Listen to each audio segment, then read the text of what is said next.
Apresentar ao Senhor. Quem que você vai apresentar ao Senhor? Sua esposa, seu filho, a sua casa. Lute pela sua casa, defenda a sua casa, ame a sua família, doe por ela. Eu tenho convicção que Deus agirá sobre você e será algo tremendo nessa noite. Amém? Vamos orar, estenda suas mãos para cá, no servo do Senhor. Amado Deus e Pai, meus irmãos, a paz do Senhor. Convido os irmãos a ver suas Bíblias no livro de Provérbios, capítulo de número 20 e versículo de número 20. Provérbios 20 e versículo de número 20.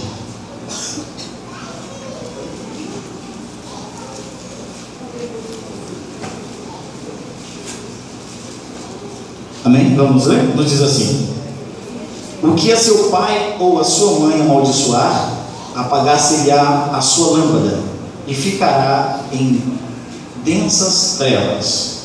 Pode sentar. Queridos e amados irmãos, essa noite é uma noite muito importante, porque nós vamos tratar de estrutura. Nós vamos falar de estrutura. E toda construção, a mais importante dela, a parte é a sua estrutura. Quando uma estrutura de uma construção ela está comprometida, toda beleza, toda formosura, todo design e todo o dinheiro que foi aplicado ali, ele fica comprometido também. Então não adianta ter uma boa aparência, não adianta ser um belo prédio, uma grande empresa, quando a parte administrativa, financeira ou a estrutura física do prédio, ela tem algum comprometimento. E Deus, ele sempre prepara uma situação, Deus, ele sempre prepara alguns momentos específicos para tratar esse tipo de situação. Conta uma história de que um certo homem estava dirigindo pela rua dos Estados Unidos o seu carro, um carro já um pouco velho de ano, e de repente esse carro parou, o motor parou e ele não sabia resolver o problema. E estava ali à beira da estrada, passou um carro de última geração, um lançamento, um senhor de idade, já de cabelo branco, para mais na frente, volta, pergunta o que aconteceu. Ele disse: eu não sei, meu carro quebrou, eu não tenho conhecimento de mecânica. Ele disse: posso mexer, se me dá licença? Ele falou: pode sim. Abriu o capô, começou a mexer, em poucas horas consertou o carro. O homem pergunta para ele e fala assim: poxa vida, você é uma pessoa de idade assim e consertou tão rápido? Ele falou sim.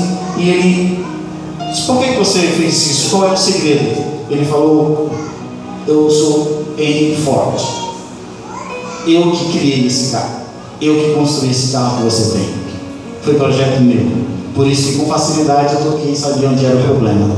Eu fui o projetista desse motor. E quando se trata de casamento, é algo muito delicado, é algo muito forte, muito pesado, que você não pode deixar qualquer pessoa tocar. Casamento não é qualquer um que vai colocar a colher. Tem um ditado que diz que em briga de marido e mulher, ninguém pode colocar a colher, e se colocar a colher, vai sair como errado ainda. Porque o casamento, ele tem várias diferenças. Um casamento, ele é feito de coisas diferentes, de pessoas diferentes, de opiniões diferentes. E no casamento, para começar a falar do casamento, nós temos que compreender que existem quatro áreas complicadíssimas. No meu casamento, eu vou colocar então o meu aqui, porque eu não posso falar de ninguém. No meu casamento, a primeira área complicadíssima, a problemática, chama-se João. A segunda área problemática do meu casamento chama-se Denise. A terceira área problemática do meu casamento chama-se João e Denise. E a quarta área problemática chama-se os filhos de João e Denise. Então o casamento não envolve só uma opinião, só alguém que eu vou consertar, porque eu me arrumando, eu consigo arrumar todas as outras coisas. Não, existe uma questão muito que abrange diversas áreas. É bem abrangente, e quando a gente fala de tratar um casamento, ou tentar consertar, ou ajudar alguém no casamento, nós precisamos ter o cuidado de usar a ferramenta correta e usando a palavra certa. Por isso eu não quero fazer uso das minhas palavras, porque eu não consigo chegar ao objetivo que Deus tem para cada um nessa noite. Quero fazer uso da santa e poderosa palavra de Deus, a infalível palavra, aquela que tem um bálsamo, que tem um remédio para as nossas feridas. E nessa noite eu quero acreditar, conforme as estatísticas do Brasil, mais ou menos 930 casamentos são feitos por ano, 930 casamentos por ano. E desses 930, 250 se tornam divórcios.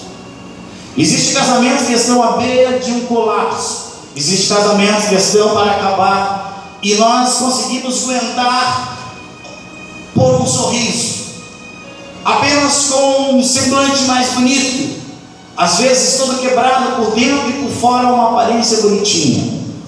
Mas eu não quero só falar para os casamentos, eu quero falar de alguém que pretende casar. E se nós somos seres humanos e nascemos para casar, porque Deus nos fez assim, eu tenho que pregar também para os adolescentes, tenho que pregar para os jovens. Eu quero que vocês todos me ouçam, e em poucos minutos eu quero concluir o que Deus colocou no meu coração. A Bíblia conta uma história de um casal camponês. Esse casal morava em uma cidade chamada Zorá, e essa cidade era uma cidade pequena, e esse casal cuidava do campo. Eles trabalhavam, cultivavam a agricultura, cuidavam da pecuária, e eles tinham um amor muito grande um pelo outro. Quando eles se encontraram, o marido falou para a mulher: eu te amo, ou seja, te aceito como você é, quero te fazer feliz, como ele falou para sua esposa quando casou.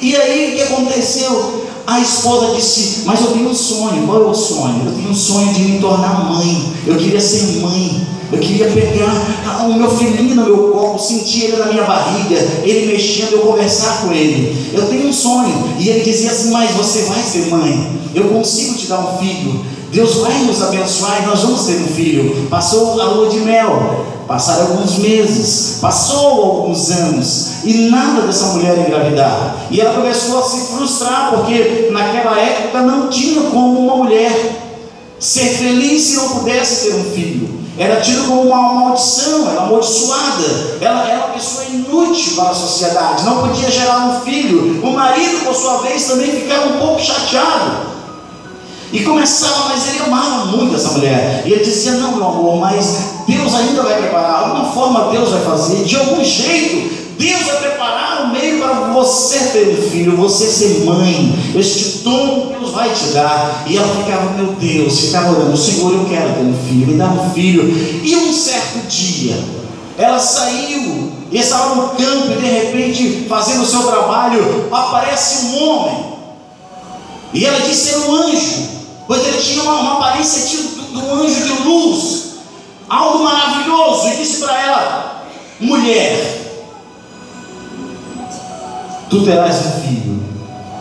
Sei que tu és sério, mas eu vou te dar um filho. Agora escuta bem: este filho que eu vou colocar no teu ventre, que tu vais gerar, é um filho separado para mim. Eu preciso que tu tenhas cuidado deste filho, de forma com que ele venha cumprir todo o regulamento, todo o mandamento. Essa mulher ficou muito maravilhada. Corre e conta para o seu esposo, fala: meu amor, o nome dele chamava-se Manoá. Que nome lindo, Manoá. Meu amor, Manoá. Apareceu um homem com aparência de anjo e disse que eu iria ter um filho. Passaram-se alguns anos, e essa história, quem sabe, essa notícia para o Manoá caiu de uma forma, quem sabe, surpresa.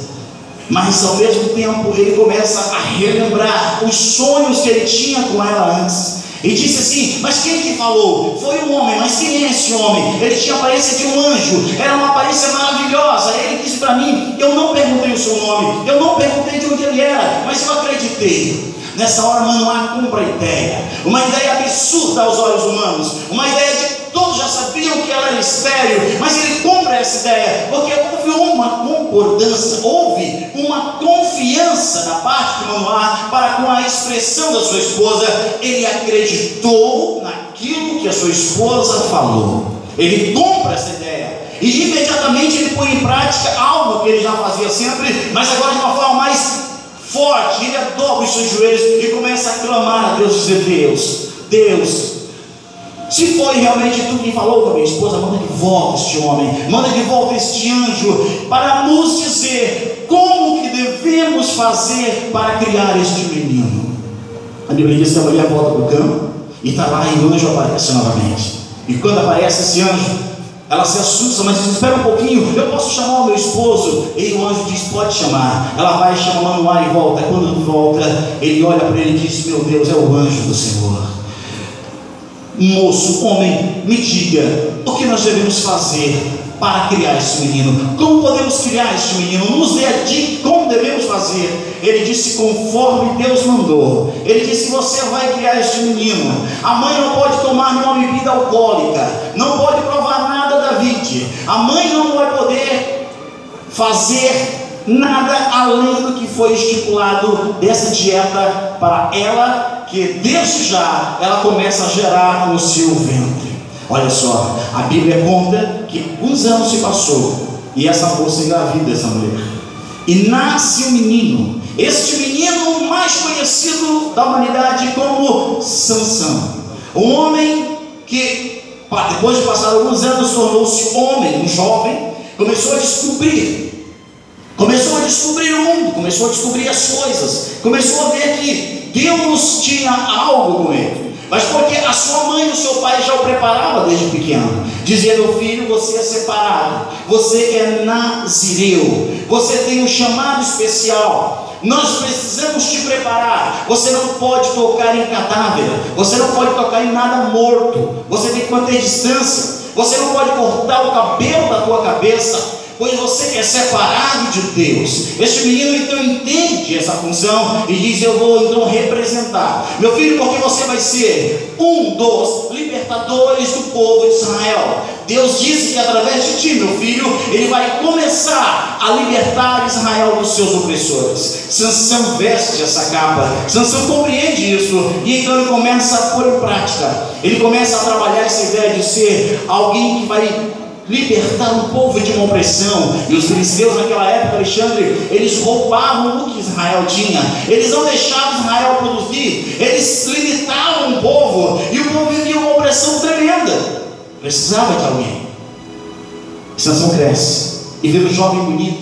Eu acredito, irmão Flávio, que ele era mais ou menos no meu estilo, bonito, forte, alto, mas ele era um homem bonito. A Bíblia diz que ele era um homem bonito. A Bíblia diz que ele tinha uma belezura, ele tinha algo que não se via nos outros homens. Sansão então começa a conhecer o mundo para lá e para cá, começa a conhecer, ele vai até uma cidade, conhece uma mulher linda também, e ele volta e diz: meu pai, eu fiquei encantado com as mulheres que eu vi uma que encheu os meus olhos. Meu pai, eu quero casar com essa mulher. Filho, mas você não pode casar, você é separado de Deus, você não pode se misturar o nosso sangue com o sangue dos filisteus, com o sangue de uma outra nação. Filho, você tem que ficar por aqui. Não, pai, eu quero aquela mulher, ela encheu os meus olhos, eu preciso me casar com aquela mulher. E naquela época os pais tinham que ir até a casa dos pais, então fazia aquela festa de 7 dias, fizeram uma festa de 7 dias, mas até do caminho da casa de Sansão até a cidade aonde ele iria casar, houve uma série de coisas que aconteceram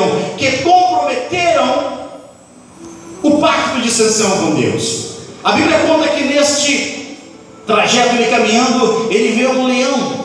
Os pais iam um pouco mais na frente, ele atrás. Ele vê um leão para cima dele e ele rasga o leão no meio. Ele não tinha nenhuma